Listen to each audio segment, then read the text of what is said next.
Hey guys, இந்த வீடியோவில் நம்ம என்ன பார்க்க போகிறோம் அப்படின்னு கேட்டிங்கன்னா, எல்லா டிடிஎம்லேயும் நம்ம எப்படி வின் பண்ணுறது, நல்லா பெர்ஃபார்ம் பண்ணுறது அப்படின்ட்டு இருக்க சில பேசிக் திங்ஸ் எல்லாம் இந்த வீடியோவில் கம்ப்ளீட்டாக சொல்ல போகிறேன். கொஞ்சம் கூட டைம் வேஸ்ட் பண்ண வேணாம். Let's get started.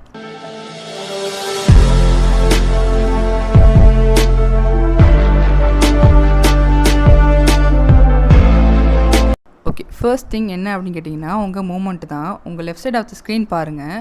உங்கள் மூமெண்ட் டாகிள் எவ்வளோ பெருசாக இருக்குது, அது உங்களுக்கு லெஃப்ட் ரைட்டு கம்ஃபர்டபுளாக மூவ் பண்ண முடியுதான்னு பாருங்கள்.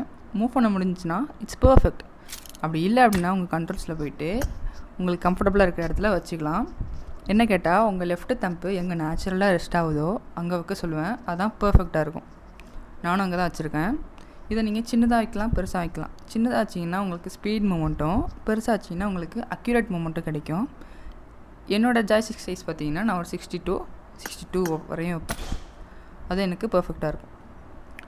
ஓகே, இப்போ அந்த டாகிள் மேட்ரு முடிஞ்சு.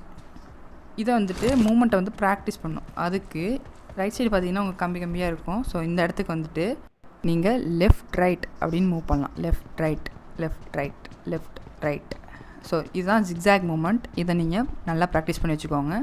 இது எதனால் பண்ணுறோன்னா, உங்கள் லெஃப்ட்டு தம்பு வந்து நல்லா ட்ரெயின் ஆகும். நீங்கள் வேறு லெவல் மூமெண்ட்டு கொடுக்கலாம். ஓகே, இந்த இடம் மட்டும் இல்லை, அந்த சைடும் ஒரு கம்பியாக போட்டிருப்பாங்க. அந்த இடத்துல நீங்கள் ப்ராக்டிஸ் பண்ணலாம். ஓகே, செகண்ட் ஒன் கன் செலெக்ஷன் தான். உங்களுக்கு டிடிஎம் பொறுத்த வரையும் லாங் ரேஞ்ச் வராது, ஃபுல்லாக க்ளோஸ் ரேஞ்சும் மிட் ரேஞ்சும் தான். நீங்கள் க்ளோஸ் ரேஞ்சுக்கு எந்த கன்று வேணால் எடுத்துக்கோங்க. AKM, M762, ஊசி, இது இல்லை ஊசி, இது எப்படி ப்ரொனவுன்ஸ் பண்ண எனக்கு தெரில. ஓகே, இந்த கன்னில் நீங்கள் எந்த கன்று வேணால் எடுத்துக்கோங்க. மிட் ரேஞ்சுக்கு உங்களுக்கு எந்த கன்னில் ரீகாயில் நல்லா கண்ட்ரோல் பண்ணுவீங்க அப்படின்னு பார்த்து அந்த கன்னை நீங்கள் எடுத்துக்கலாம். ஓகே, தேர்ட் ஒன் பார்த்தீங்கன்னா ரீகாயில் கண்ட்ரோல். நம்ம பப்ஜி மொபைலில் நிறைய பேருக்கு பிடிக்காத ஒன்றுனா இந்த ரீகாயில் ஆகிறதுங்கிறது தான். இதை கண்ட்ரோல் பண்ணிட்டா ஓகே. அப்படி கண்ட்ரோல் பண்ணலைன்னா எந்த அளவு காண்டாகும் அப்படின்றத ஒரு எக்ஸாம்பிளோட சொல்கிறேன். இப்போ நம்ம ஃபஸ்ட்டு எனிமியை பார்த்துருவோம்.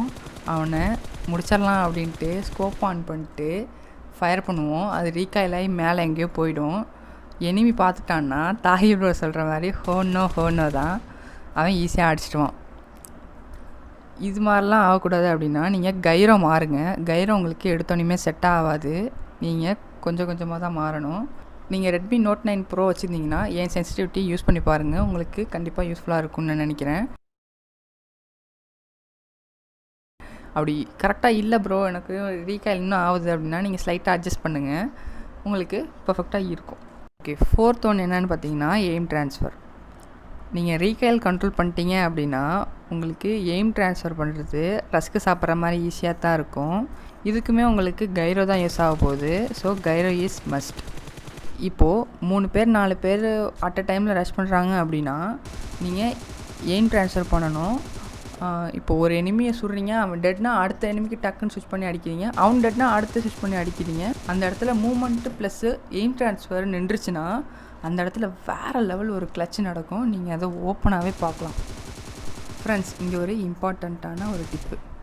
நீங்கள் எய்ம் ட்ரான்ஸ்ஃபர் பண்ணுறீங்க அப்படின்னா அதை பாடி லெவலுக்கு பண்ணிங்கன்னா 50% உங்களுக்கு எஃபெக்டிவாக இருந்தாலும் 100% உங்களுக்கு கிடைக்குதுன்னா நீங்கள் ஹெட் லெவல் கிராஸ் ஏரை மெயின்டைன் பண்ணி ஹெட்டில் தான் கான்சன்ட்ரேட் பண்ணி ஃபயர் பண்ணணும்.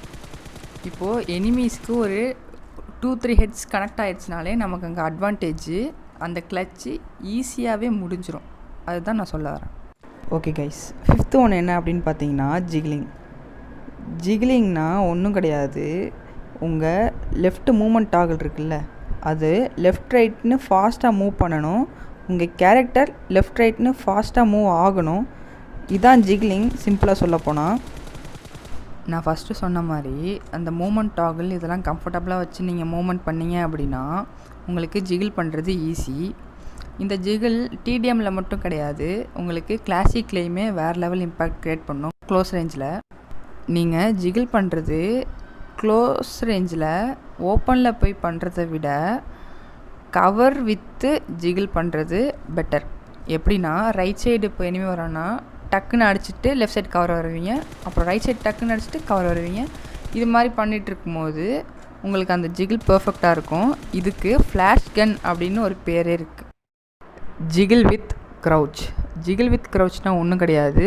ஒரு 2 டைம் ஜிகிள் பண்ணுறீங்க, அப்புறம் க்ரௌச் பண்ணுறீங்க. அதாவது உட்கார்றது தான் க்ரௌச். ஓகேவா?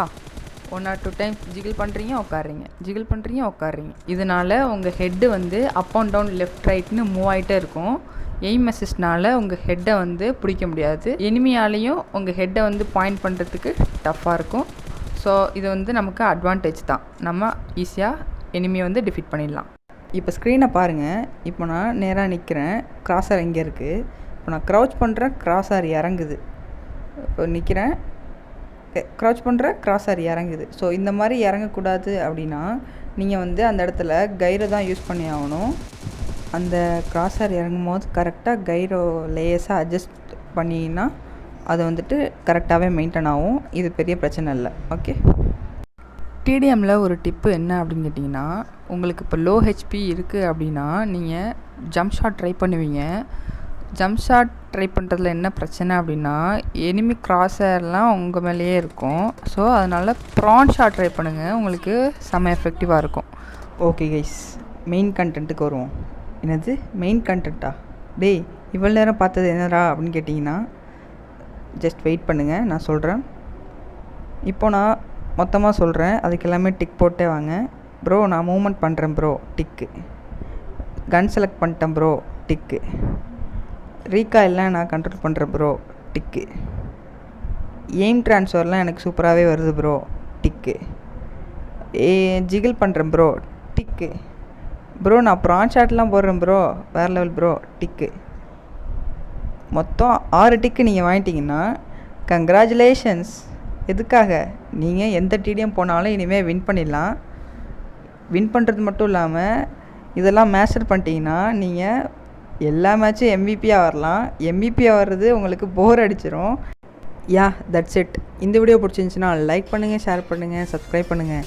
பக்கத்தில் உள்ள பெல் ஐக்கானை கிளிக் பண்ணி ஆலில் செட் பண்ணிக்கோங்க. அப்போ தான் நாங்கள் ரெகுலராக வீடியோஸ் மேலே வீடியோஸ் போட்டுருக்கிறதெல்லாம் உங்களுக்கு ஒரு நோட்டிஃபிகேஷன் வரும். நீங்கள் என்ஜாய் பண்ணலாம். பாய்.